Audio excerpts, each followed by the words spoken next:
Hello student, मैं हूं आपके साथ BSP सर। BSP सर की तरफ से नमस्कार। आज हम लोग फिजिक्स स्टार्ट क्लास में जाने वाले हैं। आज हम लोग पढ़ेंगे किरचॉफ्स का नियम ना।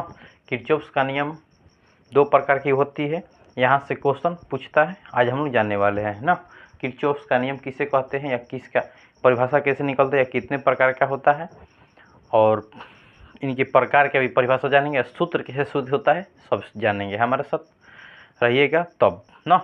चलते जाते हैं कि किरचॉफ्स का नियम किसे कहते हैं ना।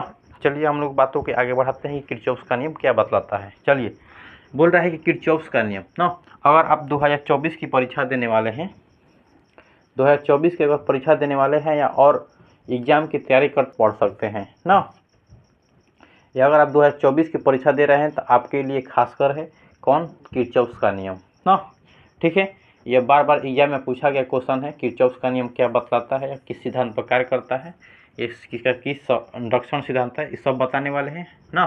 चले जानते हैं कि सन 1842 ईस्वी में क्या बतलाता है कि किरचॉफ्स का नियम जी बताते हैं कि सन 1842 ईस्वी में इन्होंने सन 1842 ईस्वी में किरचॉफ्स ने 1842 ईस्वी में किरचॉफ्स ने जटिल परिपथ के आधार पर क्या, तो सन 1842 ईस्वी में किरचॉफ्स नामक वैज्ञानिक ने जटिल परिपथ के आधार पर एक नियम दिया। क्या दिए थे कि सन 1842 ईस्वी में किरचॉफ्स नामक वैज्ञानिक ने जटिल परिपथ के आधार पर एक नियम दिया, जिस नियम को किरचॉफ्स का नियम कहा जाता है। इन्होंने दो नियम दिया ना। फर्स्ट नियम देते हैं बंद पास का नियम, और दूसरा देते हैं फर्स्ट नियम देते हैं संधि का नियम, दूसरा बंद पास का नियम देते हैं। तो संधि के नियम से एक सूत्र सिद्ध होता है, उस सूत्र को अभी हम सिद्ध कर लेंगे ना, अब फिर बंद पास के नियम को सिद्ध करेंगे। फिर जानते हैं कि बंद पास का नियम क्या बताता है, संधि का नियम क्या बतलाता है ना। अभी जानते हैं कि संधि का नियम आता है हम लोग का फर्स्ट नंबर में। क्या होता है कि संधि का नियम आता है जटिल परिपथ के आधार, मतलब कि जो किरचॉफ जी थे, इन्होंने 1842 ईस्वी में दो परिपथ, मतलब किसी परिपथ के आधार पर एक नियम दिए थे। उसी नियम को हम लोग क्या कहते हैं, किरचॉफ्स का नियम कहते हैं। तो यह नियम कब दिए थे, तो 1842 ईस्वी में दिए थे। तो इन्होंने दो नियम दिया। पहला नियम का था संधि का नियम, और दूसरा था हम लोग का बंद पास का नियम। तो संधि के नियम से एक सूत्र सिद्ध होता है, जिसे आप क्या करते हैं कि घरों में जब इलेक्ट्रिक की प्रवेश होती है, धारा की प्रवेश होती है, तो उसी धारा के आधार पर क्या आज हम लोग कोई धारा आती है तो कई धारा जाती है, उसी धारा के बारे में आज हम लोग बात करने वाले हैं। चलते हैं संधि का नियम के बारे में जानते हैं। संधि का नियम बताता है कि किसी विद्युत परिपथ में, बोल रहा है कि किसी विद्युत परिपथ, मतलब विद्युत परिपथ लेते हैं, किसी विद्युत परिपथ में किसी भी बिंदु पर, बोल रहा है किसी विद्युत परिपथ में किसी भी बिंदु पर मिलने वाली सभी विद्युत धारा, बोल रहा है कि मिलने वाले किसी, मान लेते हैं कि विद्युत परिपथ लिए ना, लेते हैं एग्जाम्पल में, मान लीजिए कि स्कूल ले लिए हम, एक बिंदु परिपथ लेते हैं। एक बिंदु परिपथ होता है, बिंदु परिपथ होता है, बोल रहे किसी भी विद्युत परिपथ में किसी भी, मान लीजिए क्या है, विद्युत परिपथ है ना, है क्या है, एक विद्युत परिपथ है। क्या है, विद्युत परिपथ,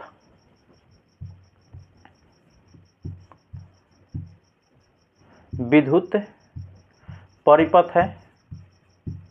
मान लेते हैं क्या है, एक विद्युत परिपथ में किसी भी बिंदु पर, मतलब किसी भी बिंदु पर, हाई बिंदु हो गया, हाई बिंदु हो गया, हाई बिंदु, किसी भी बिंदु पर मिलने वाली विद्युत धाराओं का कुल योग, मतलब किसी भी बिंदु है, बिंदु हो गया, किसी भी बिंदु पर मिलने वाली सभी धाराओं का योग शून्य होता है। बोल रहा है कि यहाँ पे जो धारा की जितने भी धारा आती है, वो मतलब एक पॉइंट बिंदु पर उस धारा का मान क्या होता है, शून्य होता है।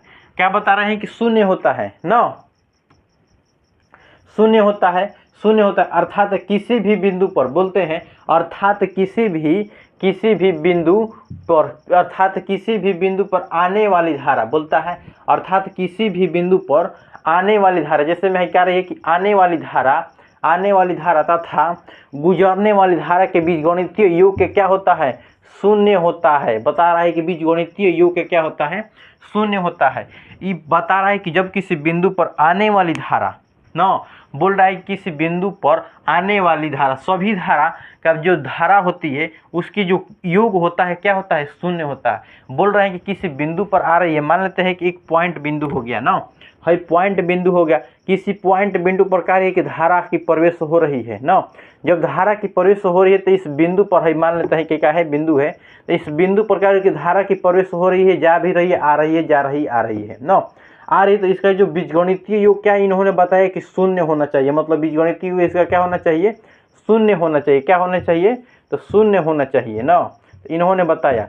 फिर बताते हैं कि अर्थात किसी बिंदु पर, अर्थात किसी बिंदु पर आने वाली धारा, मतलब क्या, कौन कौन आ रही है, हई और जा रहा है, हई जा रहा है, हई जा रहा है ना, आने वाली धारा तथा गुजरने वाली धारा, बोल रहा है कि गुजरने वाली धारा, गुजर रहा है, हई दोनों गुजर रहा है, हई गुजर रहा है, गुजरने वाली धारा के बीजगणितीय योग क्या होना चाहिए, शून्य होना चाहिए ना। अभी हम लिए हैं कि परिभाषा से क्या लिए हैं कि जो धारा लिए हैं बीजगणितीय योग की जो धारा लिए हम क्या लिए हैं, शून्य लिया। अभी परिभाषा में बताया है कि जो बीजगणितीय योग की जो धारा होती है शून्य होता है। हम यहाँ मान लेते हैं कि एक सेंटर मान लेते हैं, एक बिंदु होता है ना, इस प्रकार ये कि धारा की प्रवेश हो रही है, इस धारा पर जो धारा की जो अंदर की जो धारा आ रही है इसको लिए है I1 ना, जो यह बाहर की जो आ रही है धारा इसको क्या लिए हैं, I2 लिए हैं। नेक्स्ट पर लिए हैं कि जो धारा का रही है कि जा रही है, जा रही है, इस जा रही है तो इसको ले लिया I3। फिर यहाँ पे जा रही है कि धारा क्या हो रही है, अंदर की ओर जा रही है, तो यहाँ पे क्या लिए हैं I4, मतलब I जो बताता है धारा बताता है, I4 मतलब चौथा नंबर पे धारा जा रहा है। और नेक्स्ट पे जो आ रहा है हम लोग का, कि पांचवा धारा होता है, क्या होता है, I और 5 लिख सकते हैं ना, क्या है I5 ना, यहाँ से 5 नंबर की धारा आती है किस में, तो इस बिंदु पर आता है ना, उसी बिंदु से हम क्या करेंगे, सूत्र को सिद्ध करेंगे। बोला है कि बीजगणितीय योग के क्या होता है, शून्य होता है। यह कहाँ से लिए हैं, तो हम परिभाषा से लिए। कहाँ परिभाषा है, तो यहाँ पे परिभाषा दे रहा है कि जो आने वाली धारा तथा गुजरने वाली धारा की बीजगणितीय योग शून्य होता है ना। उसके बाद हम आगे बढ़ते हैं, बोलता है कि बीजगणितीय योग, यहाँ पे आप देखिए तो ये जो बिंदु पे आ रहा है हम लोग का, क्या हो रहा है कि कोई धारा आ रहा है या कई धारा जा रही है, इसमें आने वाली धारा को हम लोग क्या ले सकते हैं, पॉजिटिव ले सकते हैं, और जाने वाली धारा को क्या कर सकते हैं, निगेटिव लेंगे। इतना तो आप लोग को मालूम है कि जो धारा अंदर की ओर आती है तो उसका होती है पॉजिटिव होती है, और जो बाहर की निकलती है, जो बाहर की ओर निकलती है वो क्या हो जाती है, निगेटिव होती है। आपको तो इतना मालूम होगा। चलिए वो इसी बातों को हम लेते हैं कि यहाँ पे क्या हो रही है कि जो I1 होता है हम लोग का, है बीजगणितीय योग के फॉर्म में ही लिखते हैं कि जो I1 होता है, I1 क्या है हम लोग का, प्लस में है, तो प्लस लिखते हैं, इसके आगे क्या लिख सकते हैं, प्लस, इसको क्या करते हैं, कोष्ठ में लेते हैं ना। बीजगणितीय योग के बोल रहे हैं कि बीजगणितीय योग, योग के फॉर्म में लेंगे ना, योग के फॉर्म में होंगे। नेक्स्ट हम लोग का हो रहा है कि I2, मतलब I2 का हो जाएगा हम लोग का माइनस में होगा, I2 का ले लेंगे माइनस में हो जाएगा ना, I2 माइनस में ले लेंगे। नेक्स्ट हम लोग का आ रहा है I3 का, और ये कि निकल रही, जब बाहर निकलेगी तो उसको क्या करेंगे, माइनस में लेंगे, इसको भी क्या करेंगे, माइनस में ले लेंगे, -3 हो गया। माइनस में क्या है ले रहे हैं, पता हो रहा है क्या है कि लेते हैं कि जो आने वाली धारा क्या कहलाती है, जाने वाली अंदर की ओर प्लस में, और जो अंदर से क्या होती है, बाहर निकलती है, उसको क्या करते हैं, निगेटिव लेते हैं, मतलब माइनस लेते हैं। नेक्स्ट पे आता है हम लोग का प्लस ना, क्या होता है, चौथा नंबर क्या हो रहा है कि अंदर की ओर जा रहा है, यह क्या है, प्लस ही में ही, पहले ही से प्लस में है, इसको कोष्ठ में कर लेते हैं। नेक्स्ट आता है हम लोग का 5 नंबर यहाँ पे है, तब ये भी क्या हो रहा है कि अंदर की ओर जा रहा है, क्या आ रहा है कि अंदर की ओर जा रहा है, यह भी क्या ले सकते हैं हम लोग, प्लस में ही ले सकते हैं। आज बराबर का दिया है, 0 दिया है, 0 लिख लेते हैं हम लोग, हो गया। अब क्या करेंगे, गुणा करेंगे ना, हाई प्लस ले गुणा क्या हो जाएगा, I1 प्लस माइनस और प्लस माइनस हो जाएगा, यहाँ पे तो क्या लिख सकते हैं, I2 प्लस छोटा 2 लिख दें, अच्छा दिखाई देगा ना, हो गया। नेक्स्ट पता हम लोग का I माइनस और प्लस माइनस होगा, तो क्या हो जाएगा यहाँ पे I3 प्लस और प्लस अब 4 क्या हो जाएगा, I4 हो जाएगा, यहाँ पे प्लस हो जाता है, प्लस और प्लस होता है, फिर क्या हो जाएगा I5 बराबर क्या लिख सकते हैं हम लोग, 0 लिख लेंगे ना। लिखने के बाद यहाँ पे देखिए तो जो I1 I2 और I3 क्या है, माइनस में है, इसको माइनस को कॉमन कर कर सकते हैं, इधर विदा कर सकते हैं। चलिए विदा करिए तो हम क्या ले सकते हैं, यहाँ पे I1 plus I4 plus I5 लिख सकते हैं, प्लस में लिख लेंगे। हम क्या करते हैं कि प्लस में है, इधर के जाएगा तो माइनस में हो जाएगा, लिख लीजिए। माइनस में क्या हो जाएगा, माइनस में है तो इधर जाएगा तो प्लस में होगा, तो I2 हो जाएगा प्लस में, प्लस है क्या हो जाएगा, प्लस में है तो इधर जाएगा तो क्या हो जाएगा माइनस में, इसको लिख माइनस में है तो इधर जाएगा तो प्लस में हो जाएगा, सॉरी इधर प्लस माइनस में है तो इधर जाएगा तो क्या हो जाएगा प्लस में होगा, तो क्या लिख सकते हैं I3। देखिए तो यही बताए हैं कि जो आने वाली धारा क्या बताती है, पॉजिटिव बताती है, आने वाली धारा पॉजिटिव बताती है, जाने वाली धारा निगेटिव बताता है। तो यही धारा बता रहा है कि जो आने वाली धारा तथा निकलने वाली धारा के योग के क्या होता है, बराबर होता है। यही ना बता रहा है यहाँ पे, योग के शून्य होता है। तो शून्य से जब हम सूत्र निकाला तो क्या निकाला हम लोग का सूत्र, I1 plus I4 plus I5। हम लोग का क्या निकाला, सूत्र निकाला बराबर I2 प्लस I3 ना। जब धारा अंदर की ओर आती है और बाहर जाती है तो वहाँ पे हम सूत्र का प्रयोग क्या करेंगे, इस सूत्र को प्रयोग करेंगे। अगर आप क्लास 12th में अगर आप पढ़ रहे हैं, हमारे वीडियो को देख रहे हैं, या 2024 या 2025 कभी भी अगर आप परीक्षा देंगे, कभी भी परीक्षा देंगे, अगर 2024, 23, 24, 25 कभी भी परीक्षा देंगे, अगर ये क्वेश्चन पूछ देगा तो अगर आप इतना चीज़ लिख दीजिए तो आपका क्या होगा कि 5 नंबर कंप्लीट हो जाएगा। क्या होगा कि 5 नंबर आपका कंप्लीट हो जाएगा ना। ठीक है, अब हम लोग चलते हैं कि बंद पास। पहले इसको आप क्या करिए कि स्क्रीनशॉट ले लीजिए ना, स्क्रीनशॉट ले लीजिएगा तो और अच्छा से समझ में आएगा। पहले ले लीजिए स्क्रीनशॉट, हम इसको मिटा देते हैं। इस समय आपको लोग मिटा लीजिएगा, अपने कापी पर मत लिखिएगा ना। स्क्रीनशॉट लीजिए तो इसको चलते हैं, बंद पास के बारे में जानते हैं ना। बंद पास के नियम पे चलते हैं। पहले तो जान लिए किरचॉफ का नियम का संधि नियम जान लिए, अब हम लोग चलते हैं बंद पास के नियम पे जानते हैं। बंद पास के नियम से किस प्रकार के सूत्र निकलता है, इसको भी जानना अति आवश्यक है। कहें कि यहाँ से क्वेश्चन बार बार पूछता है तो इसको भी जानना तो अति आवश्यक होगा ना। चलिए जानते हैं कि ये बंद पास का नियम क्या बताता है, कि बंद पास का नियम ना, बंद पास का नियम यह बताता है कि किसी विद्युत परिपथ, बोल रहा है कि किसी विद्युत परिपथ के प्रत्येक बंद पास, किसी विद्युत परिपथ के प्रत्येक बंद पास के भिन्न भिन्न भागों में प्रवाहित धाराओं और संगत प्रतिरोध, क्या तो प्रवाहित धारा और संगत प्रतिरोध के गुणनफल के बीजगणितीय योग के बंद पास में उपस्थित बीजगणितीय योग और बंद पास में उपस्थित भिन्न भिन्न विद्युत वाहक बल, क्या तो भिन्न भिन्न विद्युत वाहक बल ना, भिन्न भिन्न विद्युत वाहक बल के बीजगणितीय योग के बराबर होता है ना। ये बोल रहा है, देखिए एक मिनट और समझा देते हैं आप लोगों को कि किसी विद्युत परिपथ में, क्या बता रहा है कि किसी विद्युत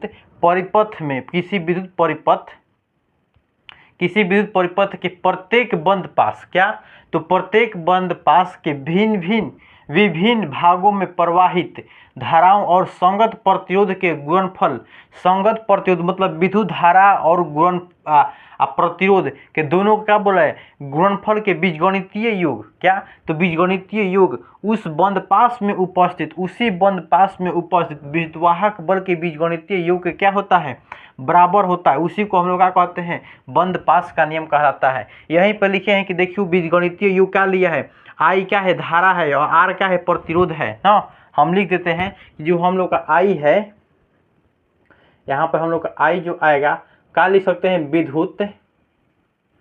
विद्युत धारा लिख सकते हैं, धारा ना।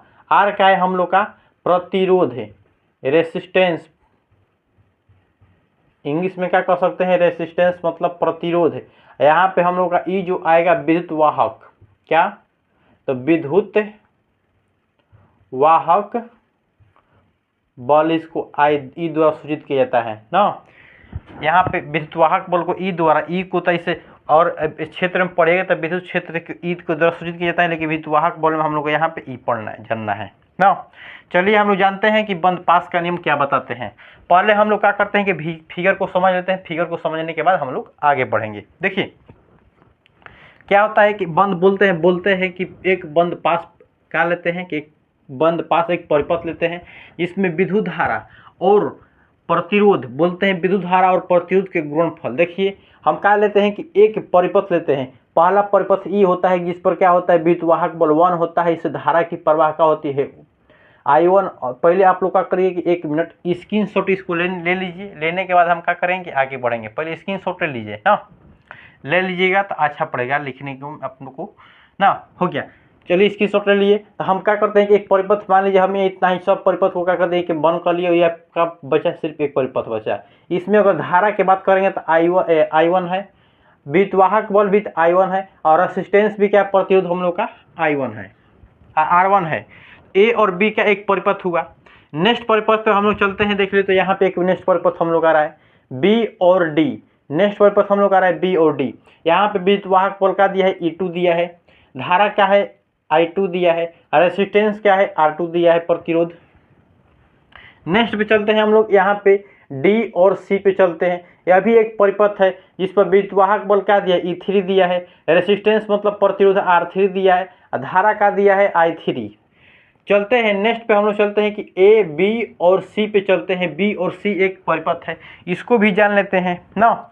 यहाँ पे जो धारा लिखे हैं क्या और लिखे हैं I लिखे हैं, क्या लिखे हैं धारा को I4 लिखे हैं, रेसिस्टेंस R4 लिखे हैं, और यहाँ पे एक कुंडली लगा होता है उसी को बोलते हैं हम लोग कुंजी बोलते हैं। क्या बोलते हैं इसको कुंजी बोलते हैं ना, कुंजी क्या बोलते हैं कुंजी बोलते हैं। इसको आपको ध्यान रखना होगा कि एक कुंडली होती है, ऐसे होती है कुंडलियाँ, ऐसे होती है, एक ऐसे घूमती रहती है ना। जैसे ही क्या होता है कि लाइन अगर स्पीड में अगर जाएगा और वोल्टेज ज़्यादा रहेगा तो क्या होगा कि तुरंत गिर जाएगा, जिससे सारों का लाइन कट जाएगा। वही यहाँ पे लगा होता है ना, जिससे पूरी धारा की क्या हो जाएगी लाइन कट जाएगी, उसी को यहाँ पे कुंजी लगा दिया जाता है। चलिए आगे बढ़ते हैं, इसको तो समझ लिए। समझने के बाद आते हैं हम लोग क्या इसकी परिभाषा पे ना। परिभाषा पे आते हैं कि बोलते हैं कि किसी चिन्ह बोल रहा है कि चिन्ह परिपाटी के अनुसार यदि दक्षिणांतर दिशा में धारा तथा विद्युतवाहक बल धनात्मक होता है। दक्षिणाहत बोल रहा है कि दक्षिणाहत दिशा में जो धारा होती है विद्युतवाहक बल धनात्मक होता है। कैसा होता है तो धनात्मक होता है, तथा विपरीत लंबवत दिशा में ऋणात्मक होता है। विपरीत लंबवत दिशा में क्या होता है ऋणात्मक होता है। माना कि हमने लेते हैं, देखिए ये बता रहा है कि जो दक्षिण दिशा में जो धारा की जो प्रवाह हो रहा है, जो दक्षिण दिशा में जो धारा की प्रवाह हो रहा है कैसा हो रहा है धनात्मक हो रहा है, जबकि उसी के जो विपरीत मतलब दक्षिण से क्या हो गया विपरीत उत्तर ना, उत्तर दिशा में जो धारा की प्रवाह हो रहा है कैसा हो रहा है ऋणात्मक हो रहा है। तो उसी को हम लोग क्या कहते हैं बंद पास का नियम कहलाता है ना। आते हैं नेक्स्ट पे कि माना कि विद्युतवाहक बल का लेते हैं E1 E2 E3 आया है हम लोग का E1 E2 और E3 आया है हम लोग का विद्युतवाहक बल। नेक्स्ट पे आता है हम लोग का प्रतिरोध का लिए हैं R1 R2 R3 R4। प्रतिरोध R1 R2 R3 और R4 आ गया। नेक्स्ट पे आता है कि इसमें उत्पन्न मतलब संगत धारा क्या है I1 I2 R4 I3 I4 लिए हैं I1 I2 I3 और R4 हम लोग का धारा हो गया ना। अब नेक्स्ट पे आते हैं कि हम लोग जानते हैं कि हम ले लेते हैं कि संगत मतलब कि यहाँ पे विद्युतवाहक बल ना, विद्युतवाहक बल हम लोग का विद्युतवाहक बल क्या है E1 है E2 है E3 है आया है ना हम लोग का विद्युतवाहक बल। यही पे यहाँ पे बोल रहा है कि आप लोग अभी देखे हैं कि बोल रहा है कि दक्षिणाहत दिशा में क्या बोल रहा है कि ऋणात्मक धनात्मक ले रहा है। जो दक्षिण की जो दिशा में क्या है हम लोग का दक्षिण दिशा में हम लोग का हो जा रहा है E2 हो रहा है।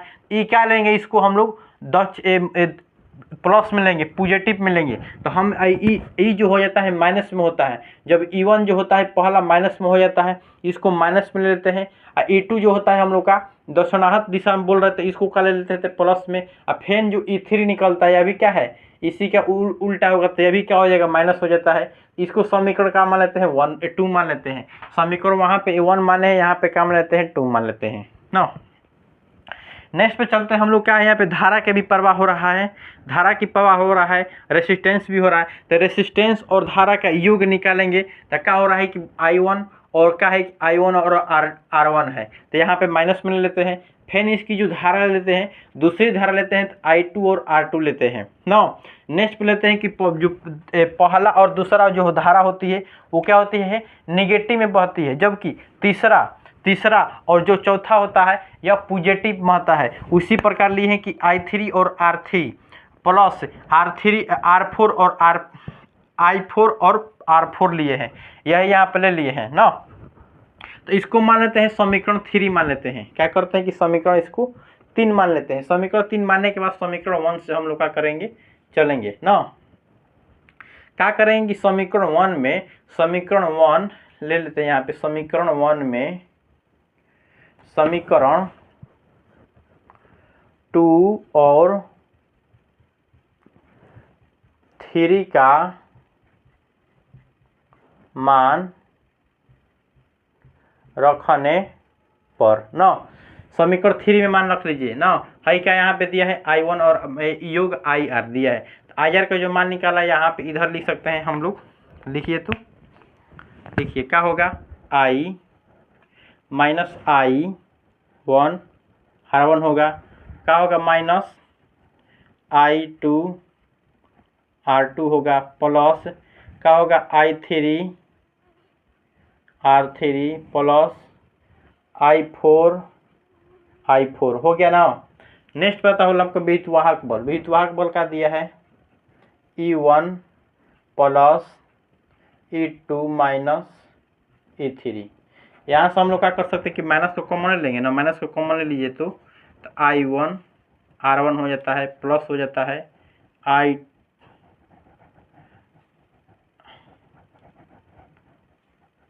I2 R2 माइनस में तो प्लस में हो जाएगा, जब माइनस को कॉमन करेंगे तो ये क्या हो जाएगा कि I3 और R3 माइनस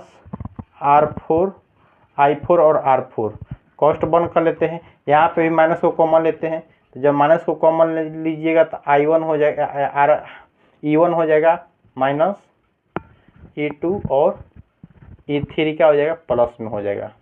ले लेते हैं यहाँ से माइनस को क्या करते हैं, कैंसिल कर लेते हैं ना। कैंसिल करने के बाद हम लोग क्या करते हैं कि आगे बढ़ते हैं। हम लोग आगे बढ़ते हैं तो यहाँ पे इसी के मानवा क्या करते हैं, यहाँ पे लिख देते हैं, अच्छा से एकदम दिखाई देगा ना। यहीं पे क्या लिख सकते हैं कि I1 R1 ना, I1 और R1 है, प्लस I2 R2 प्लस है, दोनों में प्लस लेंगे। यहाँ पे फिर I3 के फर्स्ट में I3 के आगे क्या है, I3 के आगे माइनस है तो माइनस लिए हैं, और R3 हो गया माइनस।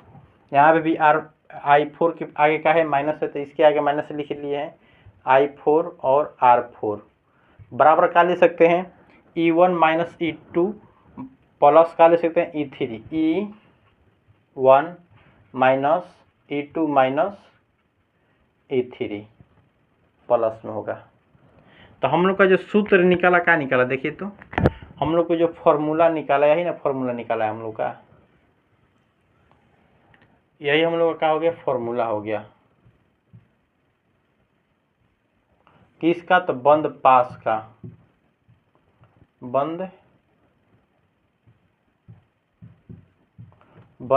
का नियम से फॉर्मूला हम लोग का निकल गया ना। ये इतना मोस्ट भी क्वेश्चन है ना कि जो 5 नंबर 2024 का अगर आप एग्ज़ाम दे रहे हैं या किसी भी एग्ज़ाम देंगे 24 में, 25 में, 26 में, 27 में, कभी भी पूछिएगा, ये 21, 22, 23, 19, 18 में क्या ये क्वेश्चन बार बार पूछा गया है, बंद पास का नियम क्या बतलाता है, और सीधे पूछता है 5 नंबर में, 1-2 नंबर में ना, सीधे 5 नंबर पूछता है ना। इस बात को आप ध्यान रखिएगा। अगर आप 2024 की एग्ज़ाम दे रहे हैं तो इसको कंप्लीट कर लीजिएगा। आपका 5 नंबर क्या हो सकता है कि सम अगर पूछ देगा तो आप लोग 5 नंबर इतना लिख कर आइएगा तो 5 नंबर आपका कंप्लीट हो जाएगा ना। यहाँ से एक और क्वेश्चन पूछता है कि जो क्वेश्चन पूछता है कि जो किरचॉफ का दूसरा नियम बोलता है ना, इसे किरचॉफ का दूसरा नियम भी बोल सकते हैं। पूछ देगा कि किरचॉफ के जो दूसरा नियम है किस सिद्धांत पर कार्य करता है, तो इससे हम लोग किरचॉफ्स का दूसरा सिद्धांत ऊर्जा संरक्षण के सिद्धांत पर कार्य करता है। जो किरचॉफ्स का जो दूसरा सिद्धांत है, मतलब बंदपास का जो सिद्धांत है, यह ऊर्जा संरक्षण के सिद्धांत पर कार्य करता है। और जबकि जो हम लोग का जो पहला सिद्धांत होता है, पहला जो किरचॉफ्स का जो पहला नियम क्या था, संधि का नियम, पहला का नियम था संधि का नियम, वो जो होता है आवेश संरक्षण के सिद्धांत पर कार्य करता है। जो किरचॉफ्स के पहला नियम आवेश संरक्षण के सिद्धांत पे और दूसरा नियम आवेश ऊर्जा संरक्षण के सिद्धांत पे। इस बात को आप लोग क्या करिए कि याद कर लीजिएगा, काहे ना कि ये जो क्वेश्चन है जो अभी हम बताए हैं बार बार पूछता है। लिख देते हैं यहाँ पे